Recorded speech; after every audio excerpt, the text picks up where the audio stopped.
ما کان للمشرکین ان یعمروا مساجد اللہ شاہدین علی انفسہم بالکفر، نہیں ہے لائق مشرکین کے لیے کہ وہ آباد کریں اللہ کی مسجدوں کو گواہی دینے والے بن کر اپنے اوپر کفر کی، اپنے اوپر خود کفر کی گواہی دینے والے بن کر کہ ہم کفر کرتے ہیں، شرک کرتے ہیں، وہ خود گواہی دیتے ہیں۔ تو ایسے لوگوں کے لیے ان کے لیے جائز ہی نہیں ہے، ان کے لیے لائق ہی نہیں ہے کہ وہ اللہ کے گھروں کو آباد کریں۔ اولئک، یہی لوگ ہیں، حبطت اعمالہم، ان کے سارے اعمال ضائع ہو گئے، وفی النار، اور آگ میں، ہم فیہا، ہم خالدون، وہ ہمیشہ رہنے والے ہیں۔ اب یہاں مساجد سے مراد یہ ہے حرم شریف، حرم مکی، لیکن یہ بعض دفعہ جمع کا لفظ بول کر عربی لوگ واحد کے لیے بھی اس کو استعمال کرتے ہیں۔ تو ویسے بھی ساری مسجدوں کا یہی قبلہ اور مرکز ہے، اسی لیے اس کو مساجد اللہ کہا گیا ہے۔ اور یہ خود اپنے آپ پر کفر کی گواہی دیتے ہیں کہ ہم کافر ہیں۔ وہ گواہی کون سی ہے؟ اپنے منہ سے کوئی نہیں کہتا کافر ہیں وہ، یہ ان کا یہ کفر ہے۔ جیسے صحیح مسلم کی ایک حدیث میں ہے کہ وہ یہ تلبیہ پڑھا کرتے تھے، حج کرتے ہوئے کہتے تھے لبیک اللہم لبیک لبیک لا شریک لک لبیک الا شریکا ہوا لک تملک ہوا ما ملک، تیرا کوئی شریک نہیں ہاں سوائے ایک شریک کے جس کا بھی تو مالک ہے، وہ خود مالک نہیں ہے۔ تو گویا کہ جب وہ کہتے ہیں نا تیرا کوئی شریک نہیں سوائے ایک شریک کے، تو یہ وہ کفر پر خود گواہی دے رہے ہیں، اور خود گواہی دے رہے ہیں۔ اللہ فرماتا ہے ان کے سارے اعمال ضائع ہو گئے اور یہ آگ میں ہمیشہ رہنے والے ہیں۔ اور یہ جو یہودی ہیں، عیسائی ہیں، نصرانی، صابی، سارے مشرکین سارے اس میں شامل ہیں۔ اور ان کے جو بظاہر نیک عمل لگتے ہیں، جیسے وہ طواف کرتے، عمرہ کرتے، حج کرتے، حاجیوں کو پانی پلاتے، حاجیوں کو ستو پلاتے، حاجیوں کے لیے وہاں انتظام کرتے پانی کا، بلکہ وہ حاجیوں کی مہمان نوازی خوب کرتے، ان کے نزدیک سارے اچھے اعمال تھے۔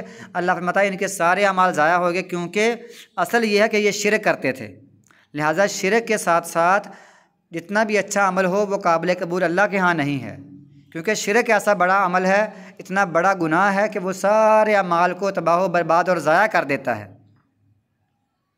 اور ان کے اعمال اس درخت کی طرح ہیں، اس پھل جو بے ثمر ہے، بے پھل ہے، یا ایسے ہے جیسے یہ ایسے پھول ہیں جن میں خوشبو نہیں ہے۔ ظاہری بڑا اچھا عمل، بلکہ یہاں تک آتا ہے کہ اگر وہ ایک مہمان آتا تو ایک مہمان کے لیے وہ ایک اونٹ ذبح کر لیتے، ایسے وہ مہمان نواز تھے۔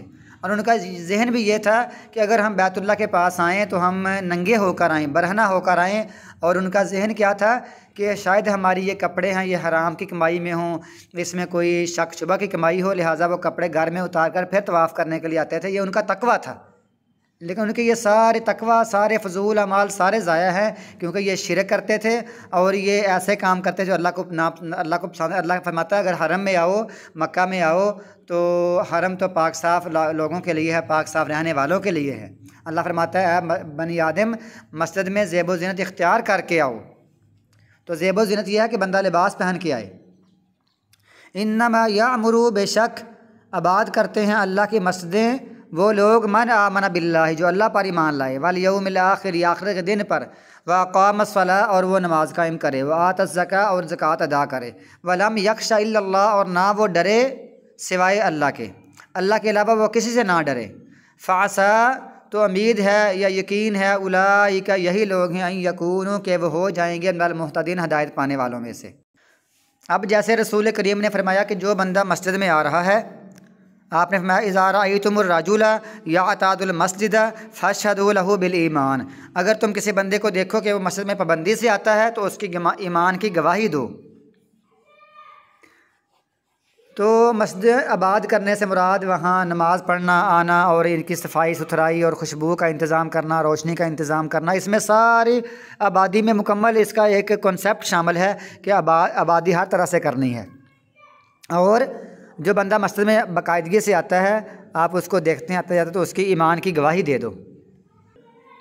اور اس میں نماز، زکوٰۃ اور اللہ تعالیٰ سے ڈر، اللہ کے علاوہ کسی سے نہیں ڈرنا، اب اس کی تفسیر یہ ہے یا تفصیل یہ ہے کہ بندے کو اپنے والد سے ڈرنا چاہیے، اپنی والدہ سے، اسی طرح استاد سے، یعنی جن کا روب دبدبہ ہو ان سے ڈرنا چاہیے۔ یہ دبدبہ عام ہے، یہ جائز ہے۔ ایک وہ ہے جو بندہ بیٹھا بیٹھا ایسے ہی جنات سے اور بدروحوں سے اور ایک ایسے تصور ذہن میں کر کے بندہ ڈرتا رہے کہ فلاں پتہ نہیں مجھے دور بیٹھا ہوا امریکائی اور پتہ نہیں مجھے کیا کر دے گا۔ انجانہ خوف جو ذہن میں بٹھایا ہوتا ہے نا کہ اگر ہم اس قبر کو، یہ پکی ہے، اس کو کچی کر دیں گے تو پتہ نہیں یہ بابا ہمارا نقصان کر دے گا۔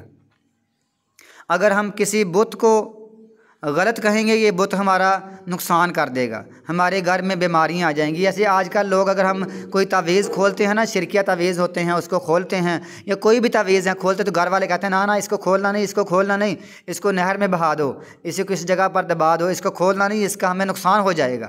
یہ وہ جو ڈر ہے نا، یہ ڈر عقیدہ توحید کے خلاف ہے۔ یہ ڈر ہونا چاہیے صرف اللہ تعالیٰ سے، اللہ کے علاوہ کسی کا، کسی تعویذ کا، کسی منکے کا، کسی دھاگے کا یہ لوگوں نے ذہن بٹھایا ہوا ہے کہ ذہن میں ڈر بٹھایا ہوا ہے، یہ نہیں ہونا چاہیے۔ اللہ فرماتا ہے وہ اللہ کے علاوہ کسی سے نہیں ڈرتے، اللہ پر ایمان لاتے ہیں۔ تو یہی لوگ ہیں کہ توقع ہے، امید ہے کہ اللہ تعالیٰ یہ ہدایت یافتہ ہیں۔ اجعلتم، کیا تم نے بنا لیا ہے، سقایت الحاج، حاجی کو پانی پلانا، وعمارت المسجد الحرام، اور مسجد حرام کو آباد کرنا۔ تمہارا یہ خیال ہے کہ حاجیوں کو پانی پلانا اور مسجد حرام کی تعمیر کرنا یہ اس شخص کی طرح ہے کمان آمن باللہ، جو اللہ پر ایمان لے آئے، والیوم الآخر، اور آخرت پر ایمان، دن پر ایمان لے آئے، وجاہد فی سبیل اللہ، اللہ کے راستے میں جہاد کرے۔ تمہارا یہ خیال ہے کہ یہ دونوں برابر ہیں؟ لا یستوون عند اللہ، نہیں ہیں وہ برابر اللہ کے ہاں۔ ایک بندہ حاجیوں کو خوب پانی پلاتا ہے، مسجد حرام کی تعمیر کرتا ہے، اس کو تعمیر یعنی بلڈنگ بناتا ہے، اور دوسرا بندہ اللہ پر ایمان لاتا ہے، اللہ پر ایمان لا کر، آخرت پر ایمان لا کر، اور ساتھ پھر یہ کام کرنا، یہ بندے اچھے ہیں، جہاد کرتے ہیں۔ اور دوسرا ایمان نہیں لاتا ہے، شرک کرتا ہے، لیکن ساتھ ساتھ وہ حاجیوں کو پانی پلاتا ہے، مسجد حرام کو کی تعمیر کرتا ہے۔ اللہ فرماتا ہے یہ برابر نہیں ہے۔ اصل بندہ وہ ہے جو ایمان لا کر، اللہ پر ایمان لا کر اور آخرت پر ایمان لا کر اللہ کے راستے میں جہاد کرے، اللہ کے راستے میں کوشش کرے، یہ بندہ صحیح ہے، دوسرا بندہ صحیح نہیں۔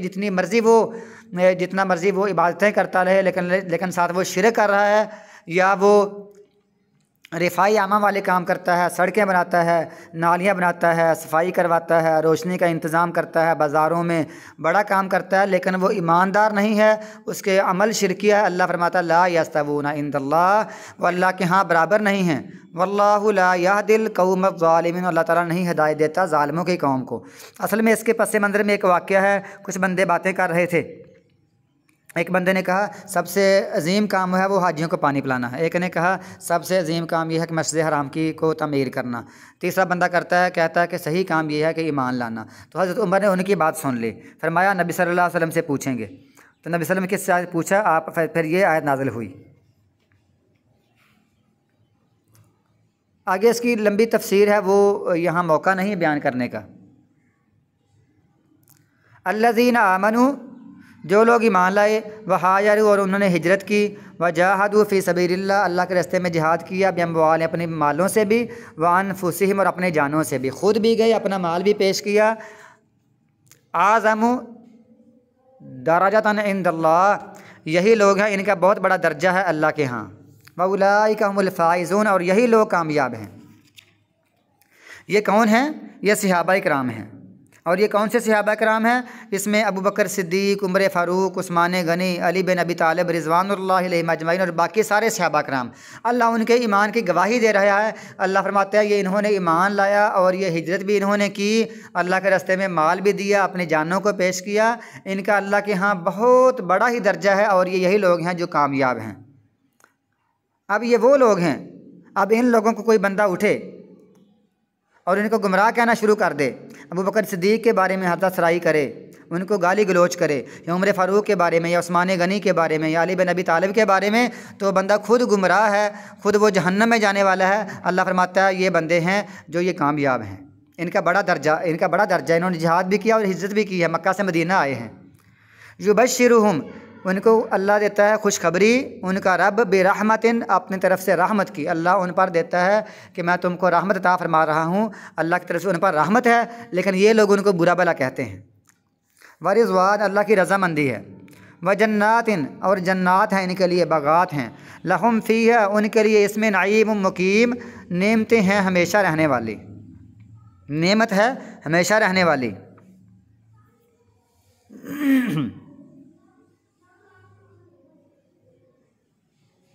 خالدین فیہا ابدا، وہ اس میں ہمیشہ ہمیشہ رہنے والے ہیں۔ ان اللہ عندہ اجر عظیم، شک اللہ کے ہاں بہت بڑا اجر ہے۔ یا ایھا الذین آمنوا، ایمان والو، لا تتخذوا نہ تم بناؤ آباءکم اپنے اباؤ اجداد کو، و اخوانکم اور اپنے بھائیوں کو، اولیاء دوست، ان استحبوا الکفر علی الایمان اگر وہ پسند کریں کفر کو ایمان پر، اگر وہ ایمان کے مقابلے میں کفر کو زیادہ پسند کریں، اس کو زیادہ عزیز رکھیں، تو اے ایمان والو اپنے آباء و اجداد کو بھی اور اپنے بھائیوں کو بھی دوست نہ بناؤ۔ وَمَن يَتَوَلَّهُمْ اور جو ان کو دوست بنائے گا تم میں سے، فَأُولَٰئِکَ تو یہی لوگ ہیں، ہم الظالمون جو ظالم ہیں۔ یعنی تمہارے سامنے ایک طرف جہاد اور ہجرت ہے اور دوسری طرف تمہارے والدین ہیں جو کفر پر ڈٹے ہوئے ہیں، تمہارے بھائی ہیں، تو یہ بھائیوں کی محبت اور والدین کی محبت تمہارے آڑے نہ آ جائے، تمہارے لیے رکاوٹ نہ بن جائے کہ تم جہاد اور ہجرت کرنا چھوڑ دو۔ اللہ فرماتا ہے نہیں، تمہارے باپوں اور بھائیوں وغیرہ کی محبت آڑے نہ آ جائے، کیونکہ اگر وہ بھی ابھی تک کافر ہیں تو پھر وہ تمہارے دوست ہو ہی نہیں سکتے، وہ تمہارے دوست نہیں بن سکتے، بلکہ وہ تمہارے دشمن ہیں۔ اگر تم ان سے محبت کا تعلق رکھو گے تو یاد رکھو تم بھی ظالم قرار پاؤ گے۔ قل ان کان آباؤکم کہہ دیجئے اگر تمہارے آباء و اجداد، و ابناؤکم اور تمہارے بیٹے، و اخوانکم اور تمہارے بھائی، و ازواجکم اور تمہاری بیویاں، و عشیرتکم اور اگر تمہارے خاندان، و اموال اور وہ مال اقترفتموہا جن کو تم نے کمایا تھا، اموال اقترفتموہا جن کو تم نے کمایا تھا، و تجارت اور تجارت، تخشون تم ڈرتے ہو کسادہ اس کی کساد بازاری سے، اس کو مندہ پڑ جانے سے، ان میں خسارے کے ڈر سے، اگر تمہیں ایسا ڈر ہے، ومساکن اور گھر، ترضونہا جن سے تم راضی ہو، جن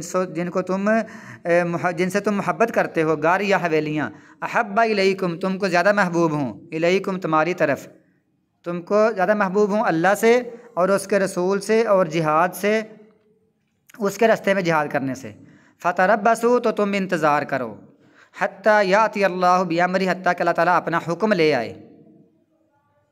یہ بھی اسی آیت کی آگے اس کو بڑی تاکید سے پیش کیا گیا ہے۔ وہاں اللہ تعالیٰ نے فرمایا تھا باپ اور بیٹے، باپ اور بھائی، اور یہاں فرما دیا کہ خاندان بھی اس میں شامل ہیں، کیونکہ وہ ہوتے ہیں قریب ترین رشتہ دار جو ہر وقت ساتھ ساتھ رہتے ہیں، قریب ترین رہتے ہیں، ان سے بندہ اپنا شب و روز، لیل و نہار ان کے ساتھ ہی گزارتا ہے، یعنی کنبہ اور قبیلہ۔ اور اسی طرح کمائی، اقتراف کہتے ہیں کمائی کو، پیسے کمانے کو، تجارت، سودے وغیرہ کی خرید و فروخت جس سے نفع حاصل ہو، یہ سب چیزیں تمہارے باپ، تمہارے بیٹے، تمہارے بھائی، تمہاری بیویاں، تمہارے خاندان، تمہارا مال و دولت، تمہاری تجارت اور تمہارے گھر، تجارت جن کا تمہیں ڈر ہے کہ کہیں یہ گھاٹے میں نہ ہو جائیں، اور گھر جن کو تم پسند کرتے ہو، تو یہ سب چیزیں اگر تمہیں زیادہ محبوب ہیں۔ یہ مساکن گھر کیا ہوتے ہیں؟ جنہیں انسان موسم کی سختیاں اور حادثات سے بچنے کے لیے اور عزت والے طریقے سے رہنے سہنے کے لیے اور اپنے بال بچوں کی حفاظت کے لیے ان کو تعمیر کرتا ہے۔ یہ ساری چیزیں اپنی اپنی جگہ بڑی ضروری ہیں اور ان کی بڑی اہمیت ہے، بڑا ان کا فائدہ ہے، اور یہ انسان کے لیے انسان کے دل میں اس کی محبت ہوتی ہے، جو کہ یعنی اگر محبت ہے تو ٹھیک ہے، ان کی مذمت نہیں، ان پر اعتراض نہیں ہے، لیکن اگر اسلام، اللہ، رسول اور جہاد کے مقابلے میں ان کو ترجیح دی جائے گی، اللہ فرماتا ہے فتربصوا تو پھر انتظار کرو، حتیٰ کہ اللہ تعالیٰ اپنا حکم لے آئے یعنی عذاب لے آئے۔ اس موضوع پر بڑی احادیث ہیں کہ جیسے عمر بن خطاب نے کہا تھا کہ یا رسول اللہ صلی اللہ علیہ وسلم مجھے آپ ہر چیز سے زیادہ محبوب ہیں سوائے اپنی جان کے۔ فرمایا ابھی تک مومن نہیں۔ انہوں نے فرمایا یا اللہ کے نبی ٹھیک ہے مجھے آپ اب اپنی جان سے بھی زیادہ محبوب ہیں۔ فرمایا اب مومن ہو، اب تم مومن بن گئے ہو۔ اس طرح آپ نے فرمایا لا یؤمن احدکم حتی یکون ہواہ تابعا لما جئت بہ یا تابعا لما جئت بہ، یہ مجھے الفاظ یاد نہیں ہیں۔ اس طرح آپ نے فرمایا لا یؤمن احدکم حتی اکون احب الیہ من والدہ و ولدہ والناس اجمعین، کوئی بندہ اس وقت تک مومن نہیں بن سکتا جب تک کہ میں اس کو زیادہ محبوب نہ ہو جاؤں، اس کے بچے سے بھی، اس کے والد سے، اس کے بچے سے اور تمام لوگوں سے۔ تو یہ ایمان کی نشانی ہے۔ اللہ تعالیٰ فرماتا ہے یہاں یہ چیزیں ہیں، اور دوسری طرف ایمان ہے، ایک طرف گھر بار ہیں، بیوی بچے ہیں، کاروبار ہے، دوسری طرف اللہ تعالیٰ اس کا رسول اور جہاد ہے۔ تو اگر تم اس کو زیادہ محبوب جانو گے اور اس کو چھوڑ دو گے تو انتظار کرو، اللہ تعالیٰ اپنا حکم یعنی عذاب لے آئے گا۔